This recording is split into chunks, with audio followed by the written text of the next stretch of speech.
नमस्कारम। मैं डॉक्टर रेखा वर्मा, राजकीय बांगड़ महाविद्यालय डीडवाना से। आज का मेरा विषय है बीए प्रथम वर्ष का हिंदी साहित्य में प्रथम प्रश्न पत्र में।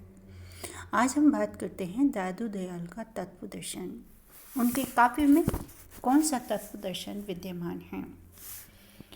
संत दादू दयाल के समय तक वेदांत की इतनी धाराएं विकसित हो चुकी थीं और वैष्णव मत स्थिर हो चुका था कि तत्व विवेचन एक प्रकार से जनसाधारण का विषय बन गया था।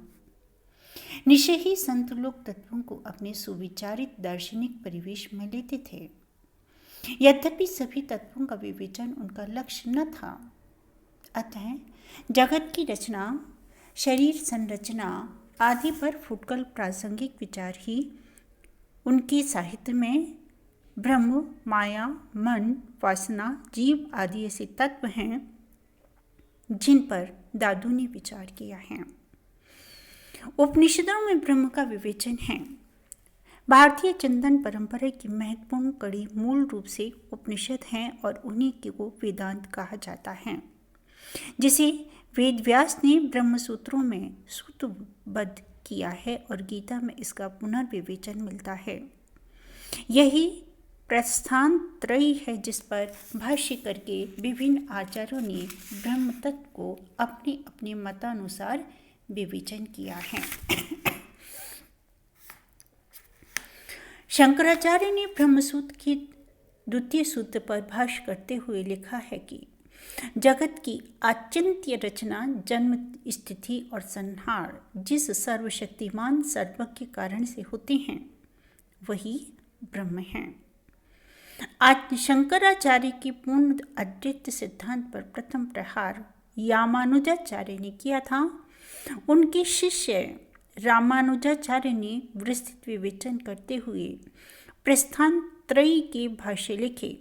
उन्हीं के शिष्य रामानंद के प्रभाव से संतों का उदय हुआ। अतः रामानुजाचार्य के विशिष्टाद्वैत बात को सामने रखकर देखा जाए तो ब्रह्म के स्वरूप पर कुछ अंतर से प्रकाश पड़ता है। जीवात्मा को ब्रह्म स्वरूप कहने का रामानुज ने यह अर्थ लिया है कि जीव ब्रह्म का शरीर है। इस प्रकार ब्रह्म चित्त और अचित्त से विशिष्ट है। जीव चित्त है और जड़ प्रकृति अचित्त। शंकराचार्य ब्रह्म को निर्गुण मानते हैं, परंतु रामानुज ने माया गुणों से परे होने के कारण निर्गुण मानकर भी ब्रह्म को कल्याण गुण संपन्न बताया है। सर्वज्ञता आदि कल्याण गुण हैं जिन्हें शंकर ने भी मान्य किया है। दादू दयाल की दृष्टि में ब्रह्म का क्या स्वरूप है, उन्होंने इस प्रकार स्पष्ट कहा है। दादू कहते हैं, सब रंग तेरे ते रंगे, तू ही सब रंग मोही, सब रंग तेरे ते किए, तू जा कोई नाही। यहाँ जिस तत्व को जगत का कारण घोषित किया गया है उसका विस्तृत विवेचन वेदांत सूत्रों के प्रथम एवं द्वितीय सूत्रों में है। ब्रह्म जीव का जो अभेद्य बनाता है उसको दादू दयाल ने इस प्रकार कहा है। रोम रोमे रम रहो, सो जीवन मेरा, जीव पीव न्यारा नहीं, सब संगी बसेरा।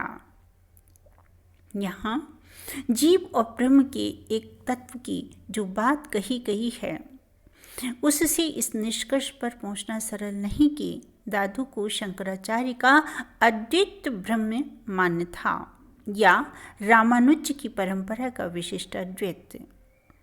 यूं तो संतों की वाणी में किसी विशेष दर्शन का आग्रह नहीं होता, वे सवानुभूति को ही वाणी देते रहते हैं।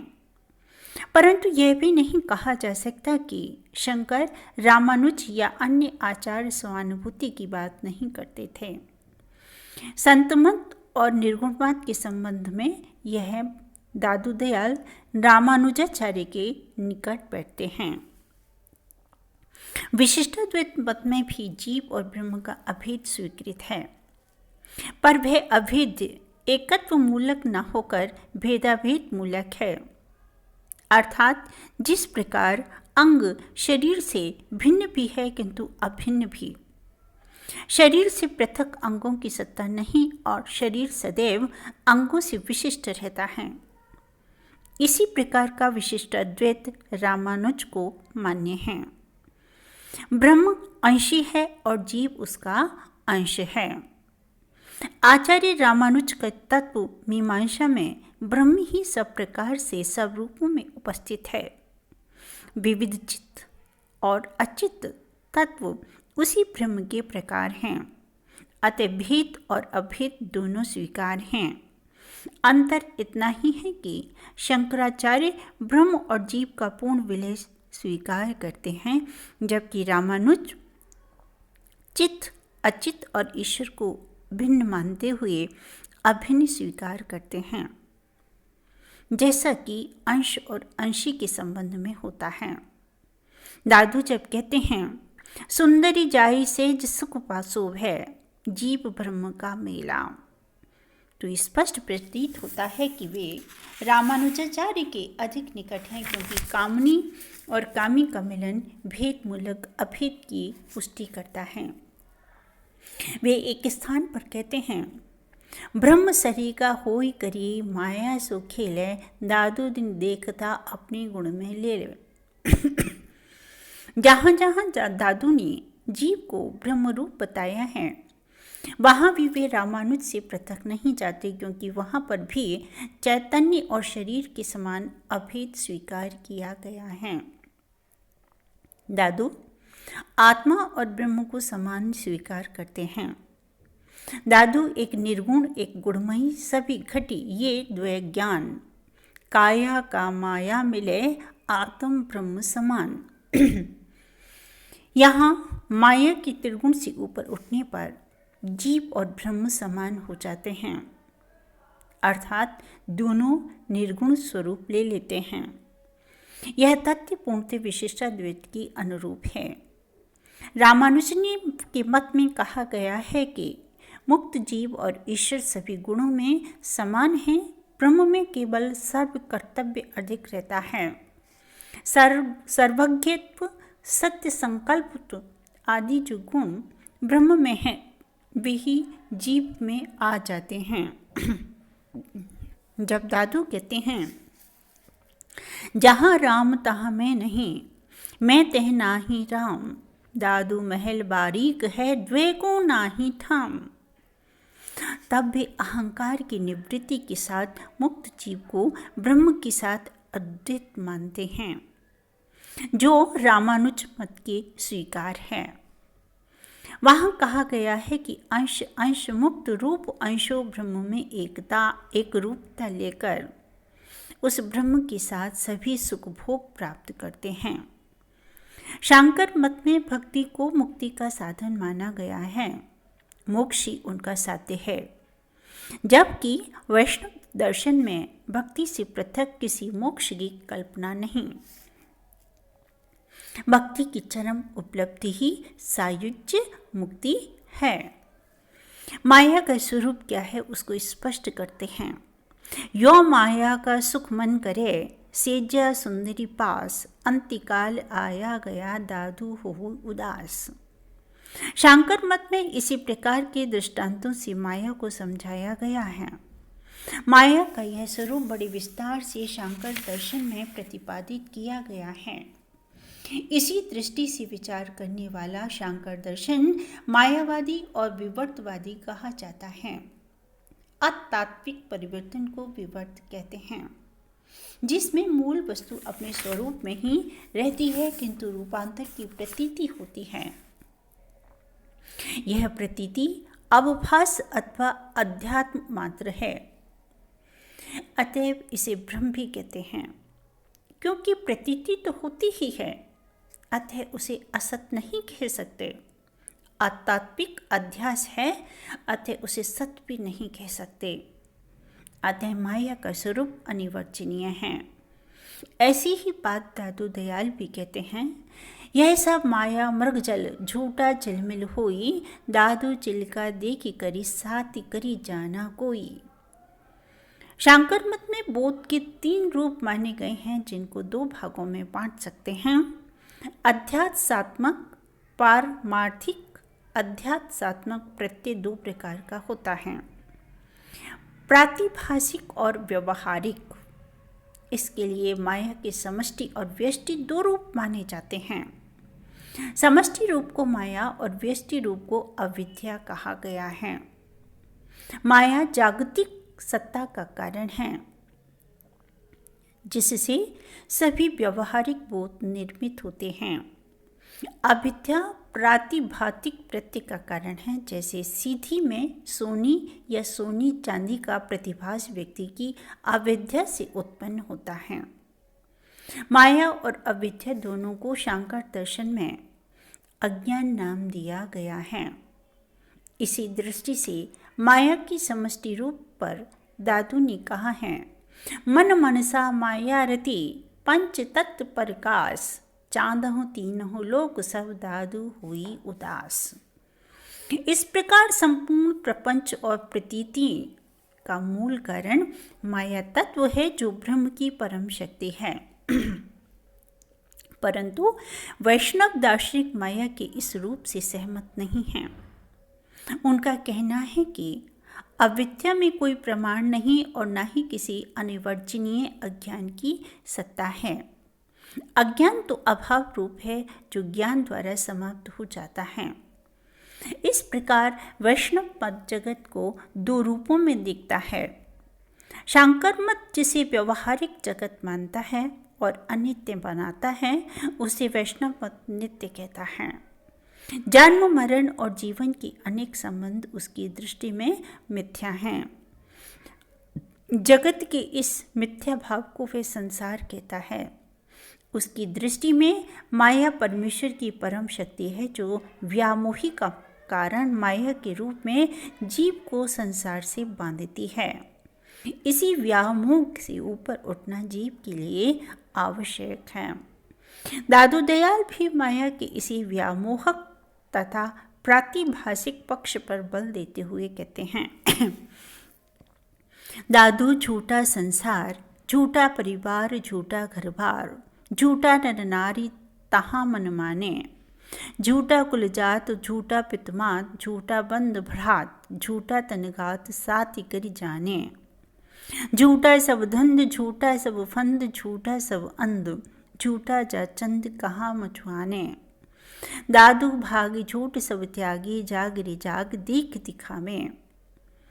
इस प्रकार से दादू दयाल में माया का स्वरूप कई धाराओं में प्रभावित है, परंतु वैष्णव धर्म दर्शन में मायावाद को कोई स्थान नहीं है। माया या तो व्यामोह रूप है या फिर सृष्टि की कारण प्रकृति है, जो ब्रह्म की शक्ति है। दादू दयाल व्यामोह का माया की भी बात कहते हैं, जो ज्ञान से नष्ट होने वाली कही गई है। दादू मोह संसार को बेहरे तन मन प्राण, दादू छूटे ज्ञान करी जो को साधु संत सुजान। अर्थात संसार में भ्रमण कराने वाली अज्ञान संता को ही दादू ने माया कहा है।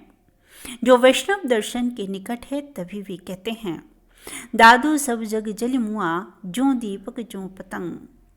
वैष्णव दर्शन में माया को ब्रह्म की शक्ति और विश्व की स्वामिनी के रूप में मान्य किया है, क्योंकि वही प्रकृति है। इस तथ्य में दादू दयाल ने इस प्रकार कहा है, माया चेरी संत की दासी उस दरबार, ठकुरानी सब जगत की तीनों लोक में धार। वे कहीं कहीं माया को ब्रह्म रूप कहते हैं, तब वैष्णव मत के अनुसार वे अज्ञान पर्याय मानते हैं।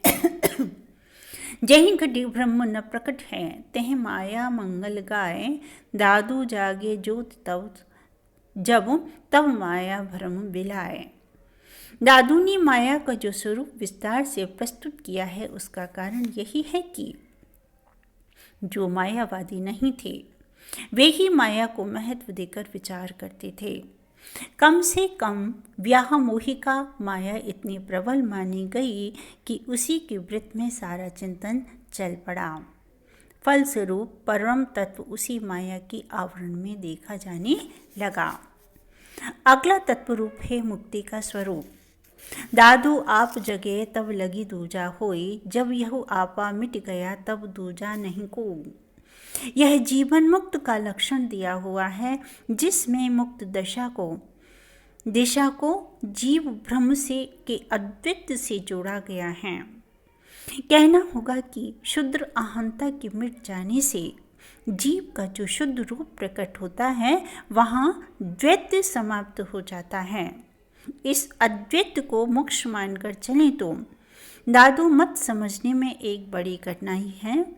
क्या दादू शंकर मत के समान जीव को सर्वदा समाप्त स्वीकार करते हैं और ब्रह्म की एकमात्र सत्ता के शेष रह जाने को मुक्त दशा मानते हैं? वे मुक्ति प्राप्त कर भक्ति की समाप्ति स्वीकार नहीं करते।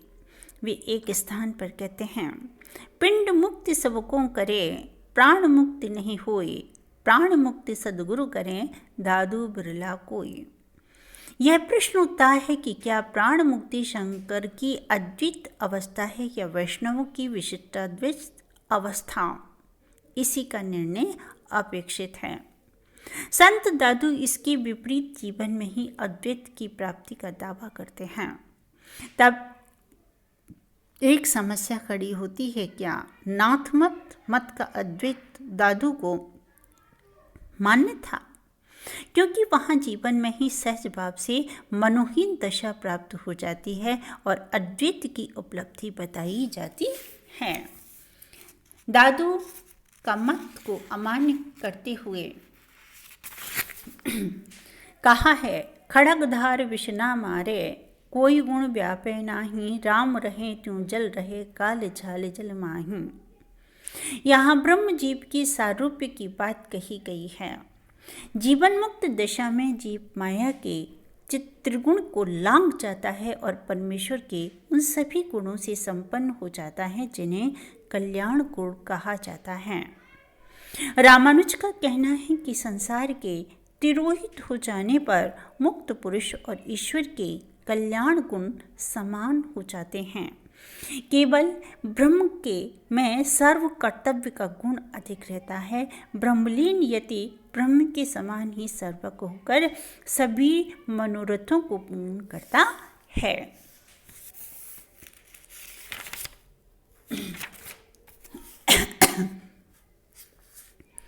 यहाँ हम इस निष्कर्ष पर पहुँचते हैं कि दादू की दृष्टि में वैष्णव आयामों की मुक्ति रही है।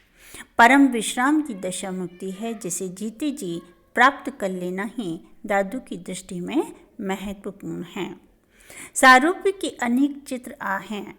यह सारूप्य सायुज्य से भिन्न नहीं है, क्योंकि जीव अंश रूप में ही ब्रह्म रूप बन जाता है। जो माया अंशी से पृथक करती है, उससे छुटकारा मिल जाता है। इस प्रकार यही सालंग की दशा है। दादू कहते हैं, जीवत पद पाया नहीं, जीवत मिले न जाए, जीवत जे छूटे नहीं, दादू गई बिलाए। सृष्टि मुक्ति ब्रह्म के समान ऐश्वर्य भोग की दशा है, कल्याण गुणों की प्राप्ति की अवस्था है। दादू इसे ही जीवन मुक्त दशा में ही मान्य करते हैं। जीवत पाया प्रेम रस, जीवत पिया कहाय, जीवत पाया स्वाद सुख, दादू रहे समाए। यह समा जाना अथवा ब्रह्मलय की दशा उस प्रकार की नहीं जिस प्रकार की शांकर वेदांत में देखी जाती है कि दर्पण टूट जाने पर बिंब मात्र शेष रहता है, प्रतिबिंब अस्त हो जाता है। बल्कि समुद्र में बिंदु का सा लय है, जिसमें अंशी सागर में अंश रूप बिंदु की सत्ता अदृश्य होकर भी विद्यमान रहती है। इसी प्रकार का एक और उदाहरण है कि घट के फूट जाने पर घटाकाश नहीं रहता, महाआकाश ही रहता है। जैसे कि कबीर कहते हैं, जल में कुंभ, कुंभ में जल है, भीतर बाहर पानी, फूटा कुंभ जल जल ही समाना, यह तत् कहूँ ज्ञानी। स्पष्ट है कि अंशी में अंश का मिलन है, जो वैष्णव दर्शन की आयामों में ही संभव है। वैष्णवों का ये अद्वैत बड़े महत्व का है, जिसने संत में अभिव्यक्ति पाई है। जब ब्रह्म का यह सारूप मिल जाता है, तभी मुक्त लय दशा की प्राप्ति होती है। इसी आधार पर आत्मा और परमात्मा की अद्वित को स्थापित करना संतों का ध्येय रहा है। यही भेदाभेद भाव है जो मध्यवाचार को छोड़कर सभी वैष्णवों को मान्य रहा है। इस अद्वैत में भी द्वैत की समाप्ति नहीं होती और तब आध्यात्मिक भक्ति इसी समाप्त नहीं होती।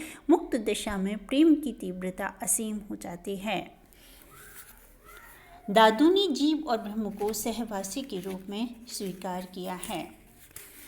अविद्या अथवा वासना अलग रहती हैं। इसीलिए किसी निर्गुण मुक्ति की कल्पना नहीं करते। वह गुणों से परे गुण की उपलब्धि को ही मुक्ति मानते हैं। सभी जीवों में व्याप्त परमेश्वर का एक रूप अंतर्यामी है, वही प्रेरक है। मुक्ति के संदर्भ में वैष्णव दर्शन की भी यही मान्यता दादू के साथ रही है। इस प्रकार मुक्ति के संदर्भ में यह निर्णित हो गया कि दादू का अद्वैत ब्रह्म, जीव, माया और मुक्ति सब वैष्णव दर्शन के वृत्त में आते हैं। कबीर पर हठ योग का जितना बड़ा प्रभाव देखा जाता है उसका दादू में आततायत नहीं है। वे शुद्ध वैष्णव आलोक में आत्म तत्व के दृष्टा हैं और जीवन के साधना परक व्याख्याता हैं। यह सहजे सुरति समाई ले पार ब्रह्म के अंग, अरस परस मिली एक वह सन्मुख रहिवा संग। धन्यवाद। अगली बात हम करते हैं अगली वीडियो में।